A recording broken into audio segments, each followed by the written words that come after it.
Hello, this is Craig Hackett. This is my systematic review on shortwave diathermy and its effect on treating low back pain. If we look at shortwave diathermy as a heating modality, it's been shown that it is a deep heat modality. It can treat large areas. It increases tissue extensibility. There is some studies that talk about pain relief. It is preferred over ultrasound when treating large areas with the same treatment time because it's a larger head, but the depth is maybe a little bit deeper as well, depending on which study you look at. There has been some good results for pain in osteoarthritic knees, but there isn't much out there on low backs, and I haven't been able to find any systematic reviews in the last 15 years. So that's why I decided to do shortwave diathermy. Back pain has been widely studied as well. There is an effect for back pain both for sedentary and active populations. This is important to athletic trainers. Specifically, they have statistics on those who exercise frequently. Almost 71% of those who exercise frequently have back pain. And there have been specific studies on high school and college athletes, and they are considered at a higher risk for back pain because of the amount of exercise and intensity of exercise that they do. Typically, back pain is treated with heat, spinal manipulation, exercise, and massage, and for this study, I focused on heat and specifically shortwave diathermy and production of that heat. I searched PubMed, OVA, and Google Scholar. I used the inclusion criteria of the last 15 years, had to be a random controlled trial, could have male or female or both, should be in English or ability to translate into English, any geographic location. The frequency must be listed, and it should be an established frequency. Most of the studies, that's where I lacked. The exclusion, I didn't want any meta-analysis or systematic reviews or case studies, and it had to have a Pedro score or a quality score of 5 or higher.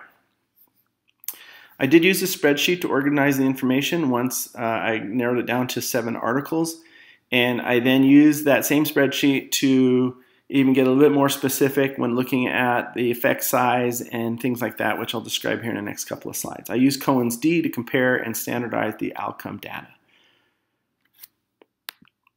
Here's the quality assessment. This is the Pedro scale. As many of you know, Pedro has 11 questions that it's asked. Most of them are on blinding of the subjects, the therapists, the assessors. It asks about eligibility criteria, randomization. 85% of the subjects need to finish the study and be measured. And so there's 11 criteria altogether, and you can see on the column under Pedro score the scores for these studies. Study characteristics, once again, this is drawn off that main page, the main spreadsheet. As you see here with Ahmed, 2009, not available. However, it wasn't specifically listed, although they did reference an article that said that was the protocol that they used, and in that article they did list it at 27.3, I believe. So I included it. I had to dig a little bit deeper, but I included it in the study because I was able to find the amount of megahertz. They all used shortwave diathermy, typically shortwave diathermy and another treatment, or compared it to that treatment. I should say that they use shortwave diathermy compared to that treatment.